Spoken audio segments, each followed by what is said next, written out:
Welcome to another 10 minutes with D365. Today we have a refresher course on purchase order cancellations. Let's walk through the agenda. We're going to talk about how to monitor your purchase orders, how to determine if there are anything pending against that purchase order, how to cancel or correct a receipt, how to cancel a purchase order, and then talk about a recent change to the cancellation workflow. I'm going to go through these slides pretty quickly because I want to spend most of the time on the demonstration. So you can refer back to these slides in the future if you need them as a reference point. So why do I even care?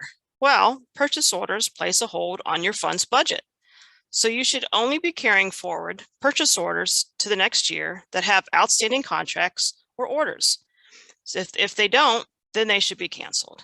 And that'll free up your appropriations. It'll go into a big pot of all the cancellations for the city, and as part of the annual budget process, those cancellations will be repurposed to other critical needs of the city. As a reminder, it is the division's responsibility to monitor and cancel off remaining balances of POs no longer being used. First thing I would do is go to outstanding encumbrance inquiry, which I'm going to demonstrate shortly, and I'm going to run an inquiry for a specific department or division. Items to note that if it has an accounting date of January 1st, that PO has already been carried forward from a previous year. After I have my list of purchase orders, I'm going to look at individual POs and determine if there are any open outstanding items on them, such as a receipt or an invoice. I'll demonstrate this in a bit. But when you look at PO line quantities, you find it from the General tab. Once you filter in the All PO list page, you go to the General tab, Related Information, Line Quantity. It's going to give you every line from your purchase order. It's going to say what you ordered, what's been invoiced, and this is quantity ordered, quantity invoiced, any amount that's been received but not invoiced, anything that's been an invoice created but it's not posted, and then any remaining balance. So once you look at the line quantity, you might see, well, there's an outstanding receipt. And sometimes, receipts get created for the wrong amount and they have to be corrected or canceled. It's always important to look for open receipts before you start the PO cancellation process. I've included the basic steps here, which I will demonstrate in a bit, but here they are to refer to in the future. Once you know there aren't any open receipts, then it's time to cancel the PO. Let's review again. Do not request change on your PO until you have verified there are no open receipts or invoices. If you request change and start to cancel your PO, but then find out later there's an open receipt, it's going to cause you some rework and extra time, and we don't have time for that. So always make sure that you have no open items before you start your PO cancellation process. Some other items to note, when you're canceling a PO, you never cancel a PO by removing a line. You cancel it by canceling the quantity. And you should never cancel using the cancellation button at the top on the header ribbon, because it can produce incorrect accounting entries. And finally, there's a nightly batch job that the auditor's office does that takes all the canceled POs and finalizes them. The finalization is what actually frees up your current year operating budget. Okay, so those are our quick slides. I'm sorry that was fast, but you can always refer back to the slides later. So let's get into the demonstration part. I have picked a division and fund to monitor their open purchase orders. I just picked it. I picked one that I knew it's a high volume department, so there'd be or division, so there'd be plenty to choose from.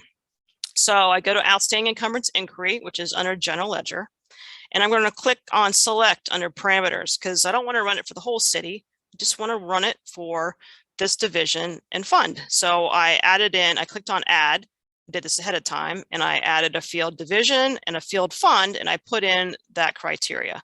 Then I hit OK. And I only want to bring results of purchase orders. I'm not interested in general budget reservations right now, just purchase orders. I always want to include carry forward documents. And once I have that criteria, then I hit calculate balance.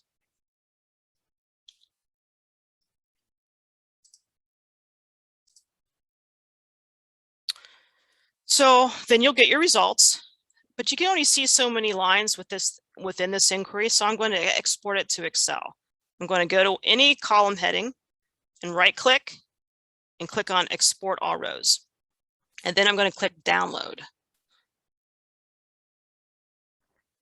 All right, so that was pretty quick. And then I click on the Excel file to open it.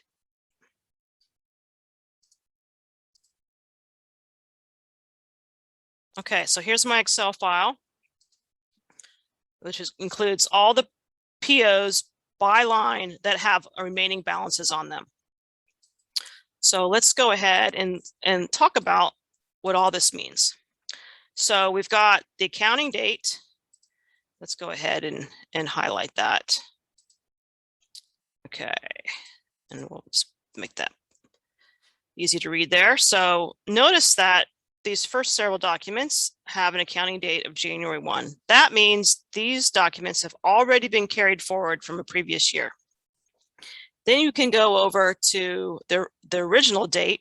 That tells you when the purchase order was created. Then there's an original encumbrance column that tells, let's add some commas here to make that easier to read, that it was the original PO amount. The encumbrance amount is, if it's a carry forward document, it's the amount that was carried forward. If it's a current year PO, the encumbrance amount and the original amount are the same.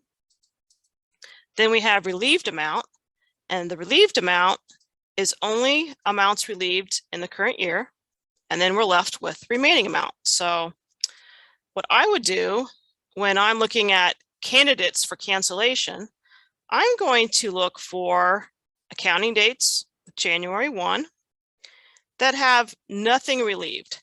So if I carried forward a purchase order, and here it is, the end of the year when this video is being made, and there's still nothing relieved on that PO, chances are, especially if it's a catalog purchase, that order's done, and it's a candidate for cancellation.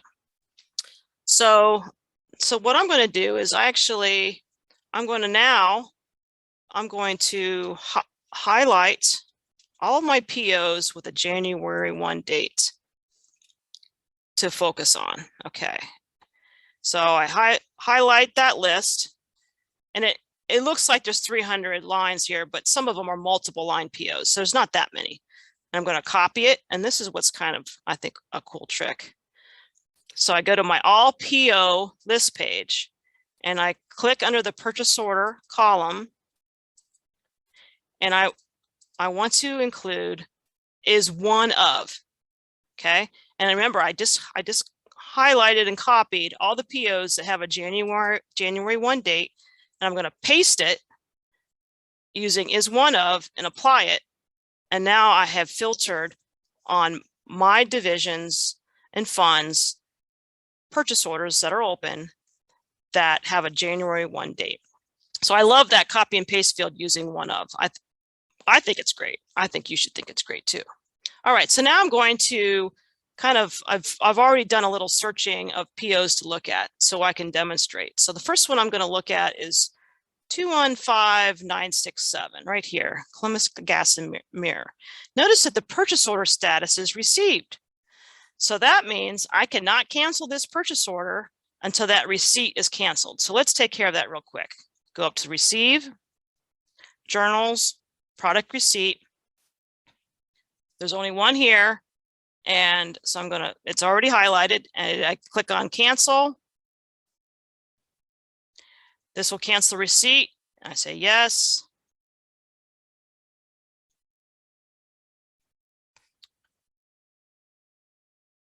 All right, so now it's canceling. So now I'll close out of that page. And notice how the status changed to open. All right, let's look at another one, 239483. 239483. 239483. Again, it has a receive status. So we'll go up to receive, product receipts. Now this one's different because look how canceled is grayed out. That means the purchase order was received, but only part of that receipt was invoiced. So now we have to correct the receipt to remove that excess. So I'm going to click on correct. And it says current quantity is product receipt quantity. I'm actually going to say no to this. All right, so here is the receipt. I had to kind of scroll over. So there was one ordered. We have one quantity here remainder, and I'm going to highlight it and delete or make it 0 or delete it out and tab out. So now instead of having one received, it moves it to deliver remainder, and I hit OK.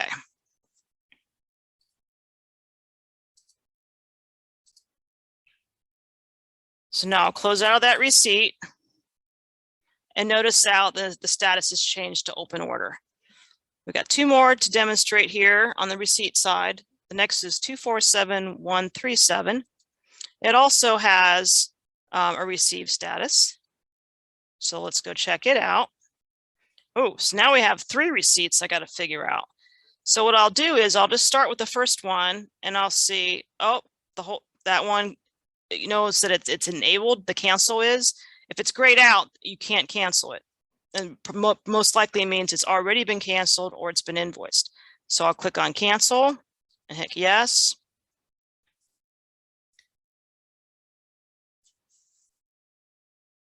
And then I go to the next one, and it also is enabled. So that means I can cancel it.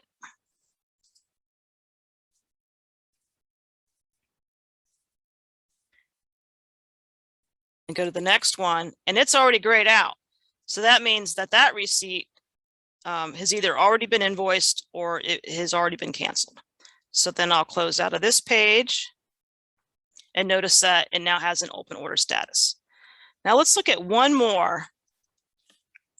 153,860. 153. There it is. 253,860. Now this one already has an open order. So you might say, hey, this one's ready to cancel. But remember the part about making sure that there were nothing opened and going to line quantity? So you go to general, related information, line quantity. And scroll this over so we can see everything.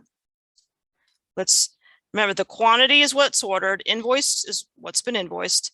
Invoice remainder is if something's been received but not invoiced. Pending invoice means you've created an invoice, but it's not been posted. And then you have any deliver remaining. So let's kind of scroll down and see what we can see. Oh, there it is. See this? That means this line has an open receipt on it. If you keep going down, this line, the last line, has a deliver remainder. So the only time the status changes to received is if the entire PO has been received. So in this scenario, one line's received, one line's not. And because of that, you might think, because it says open order, that there's nothing open on it.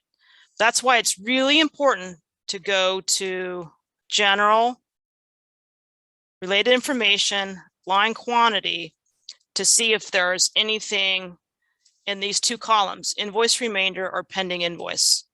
And if there's nothing in those two columns, you're ready to cancel. So we're going to have to cancel that receipt.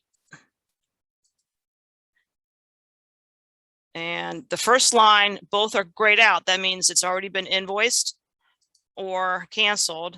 And go to the next line. Of course, I created this receipt for the demonstration, and I'll click on cancel. Do you want to continue? Yes.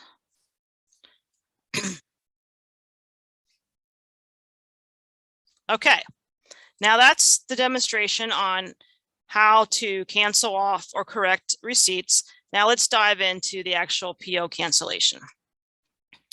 All right, so we'll just kind of go to the top here, and let's let's just start to pick one. How about this Staples one? I'll highlight it and I would say, oh, it's open, so it must be ready to go, but not so fast. Go to General, Line Quantity. Is there anything open? Nope, nothing's open.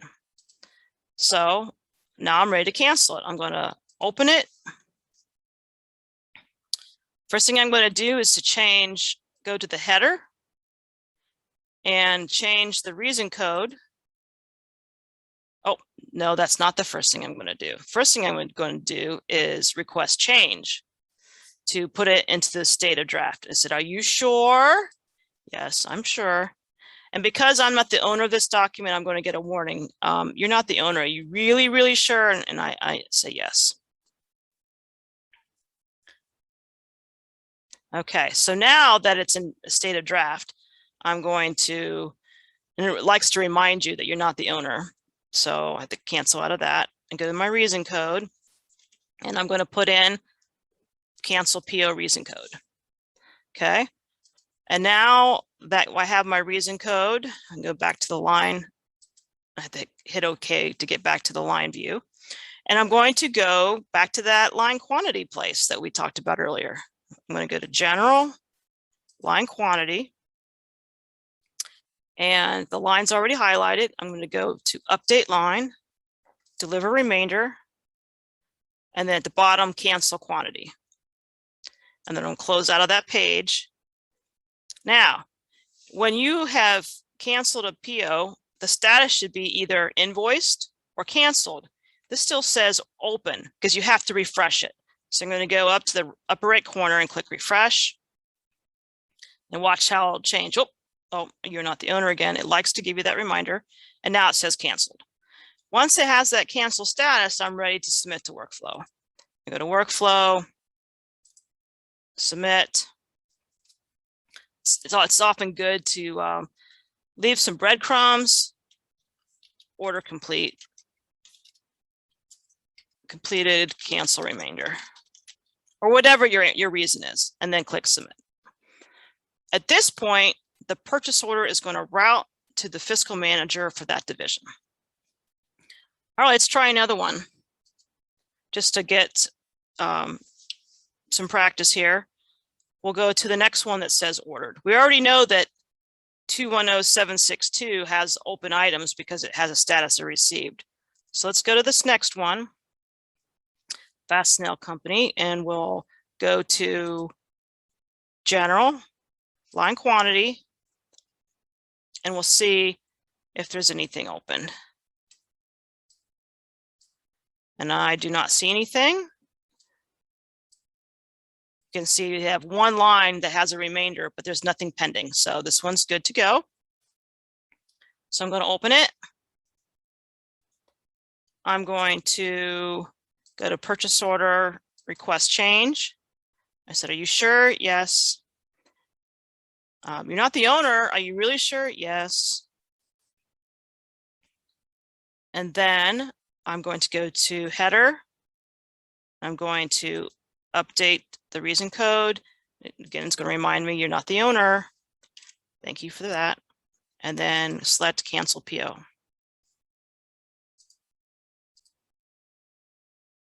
Okay, go back to lines. And again, it's going to remind me I'm not the owner. And I'm going to go cancel that line. I'm going to go to General, Line Quantity. And the nice thing about going to this view for cancellation, because you can clearly see which line has a deliver remainder. It's only line 40. So I click line 40, update line, deliver remainder, cancel quantity, close out. And remember, you have to have a status of invoiced or canceled to submit to workflow. So after I close out, I have to give it a little refresh. And there it reminds me that I'm not the owner, and then it changed from the status to invoiced. So if your PO has never been used and you cancel it, the status will change to canceled. But if it's been partially invoiced and you cancel the remainder, the status changes to invoiced. Okay. So close out of that, but I didn't submit it to workflow yet. So probably should have kept it open before that, but I can do it from the list page as well. And then I'll just say order no longer needed. Submit. Okay, so now it's in review. Let's see. So that is how you cancel a purchase order. As a reminder, we did change the workflow. So instead of before, when the fiscal managers were required to be the ones submitting it, and that was necessary so that we could see that they were involved in the process. Since divisions directors are responsible for their budgets, it's important that only their representatives are the ones approving cancellations. And that concludes our refresher course on how to cancel your purchase orders.